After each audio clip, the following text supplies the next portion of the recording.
سلام، خیلی خوش اومدید به چنل خودتون. امروز میخوام در مورد مسئله صحبت کنم که شاید سوال خیلی از کسایی باشه که داخل بازار ترید میکنن و فعالن. سوال اینه آیا میشه با گوشی هم ترید کرد یا نه؟ جواب خیلی ساده است، بله میشه، ولی با شرایط و ضوابط. ببینید، هر کسی که داخل بازار ترید میکنه بر اساس یک سری تحلیل ها، خبرها، اتفاقها و داده هایی هست که از سایت و از چارت میگیره. این تحلیل ها، این خبرها رو خیلی استانداردتره که با مانیتور چک بشه. یک تریدر حرفه‌ای با مانیتور تحلیل میکنه. یک تریدر حرفه‌ای، یک به قولی معامله‌گر حرفه‌ای با مانیتور تحلیل میکنه، با مانیتور خبرها رو چک میکنه و با مانیتور وارد معامله میشه و با گوشی میاد معاملاتش رو چک میکنه. برای این مثال شما الان تحلیل کردید چارت رو، خبرها رو چک کردید، داده ها رو دریافت کردید و میخواید وارد یک معامله بشید. با مانیتور، با به قول سیستم وارد معامله میشید و اگه خواستید برید بیرون، 2 روز خواستید خونه نباشید، خواستید خونه دوست دخترتون، خونه دوست پسرتون، میتونید با گوشی فقط معاملاتون رو چک کنید و معاملاتون رو به قولی منیج کنید.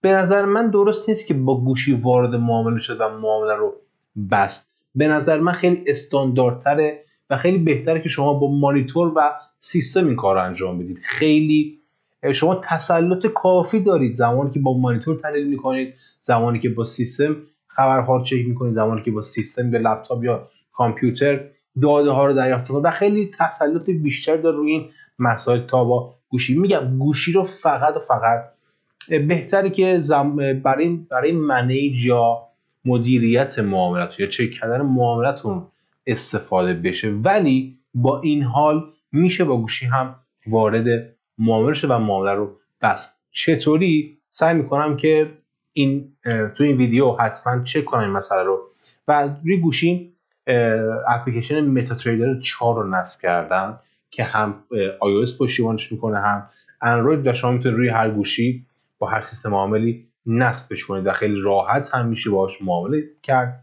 و معامله باشه و معامله رو بس. نکته اصلی اینه که آیا بروکرتون متا تریدر 4 و 5 رو فقط در واقع ساپورت میکنه یا نه، که خیلی از بروکرها تقریبا همشون قریب اتفاق متا تریدر 4 رو ساپورت میکند. من این جلسه میریم روی چارت با گوشی و فقط نکته داشته باشه که امروز شنبه است و بازار تعطیله و صرفا یک ویدیو آموزشیه و هیچ فرقی با مارکت باز یا اوپن نداره. بریم روی چارت با گوشی نحوه معامله چک کنیم و برمیگردیم.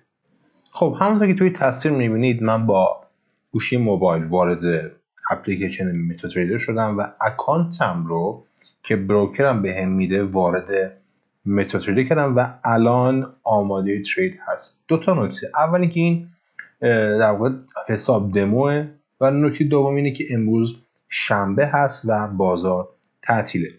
خب سمت چپ بالا میتونید شما تایم فریم انتخاب کنید. شما دکمه‌ش رو میزنید و روزانه،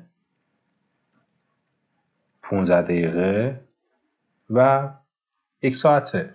شما میتونید تایم فریمتون اینجا تغییر بدید. 3 نکته کلید وسط که در واقع اندیکاتور هست و اشکال برای تحلیل و اینم که اون به علاوه هست برای تحلیل. شما میتونید اینجا در واقع چارتتون رو تحلیل کنید. بعد تحلیل شما کافیه که اینجا دکمه سمت راست بالا دکمه ترید رو بزنید و وارد همچین صفحه میشید. شما میتونید لاتتون رو با کم و زیاد کردن به عدد دلخواهتون برسونید، کم و زیاد. فقط یادتون باشه که توی متا تریدرها لات ها تغییر میکنن با سایر در واقع اپلیکیشن های ترید. اینجا کمترین لات 1/100 و بیشترین هم فکر کنم تا 20 یا 25 بره. اینجا میتونید خیلی راحت لاتتون رو تغییر بدید، استاپ لاستون رو بذارید، تک پروفیتتون رو بذارید و با دکمه بای یا سل وارد خرید یا فروش بشید. من دکمه رو میزنم ولی چون بازار تعطیله معاملا باز نمیشه. دکمه بای رو میزنم و دکمه سل رو هم میزنم. بازار تعطیل و مارکی و وارد معامله نمیشه. البته عددهای استاپ لاس و تیک پروفیت من هم دقیق نیست، به خاطر همینه که ارور میده. برمیگردیم به صفحه اصلی. شما 4 تا منو پایین دارید که اولیش از چپ لیستی هست که متا تریدر بهتون میده، لیست جفت عرضه است، لیست طلا و نفت باید باشه. بار دوم یا در واقع قسمت دوم چارتش هست. قسمت سوم اون معامله هاتون و میزان بالانس و مارجین یا موجودی حسابتون هست. بعدیش تاریخ معاملاتتون هست که اینجا میتونید ببینید و در آخر ستینگ هست. شما میتونید خیلی از موارد رو اینجا تغییرش بدید و به اون چیز دلخواهتون نزدیکترش بکنید. این بود از بررسی متا تریدر روی گوشی. خب همونطور که دیدید خیلی سیمپل و خیلی ساده است که شما با گوشی وارد معامله بشید و معامله خارج بشید. نکته اصلی اینجاست که گفتم حواستون باشه که بیشتر با مانیتور و سیستم تحلیل کنید و خبرها رو دریافت کنید. اگه نکته سوالی یا هر نکته‌ای که در مورد بازار داشتید لطفاً کامنت کنید. من سعی میکنم که همشون جواب بدم و اینکه هر سوالی داشتید بپرسید. خیلی ممنون. ویدیو تماشا کردید. امیدوارم که هر جا هستید همیشه پرسید.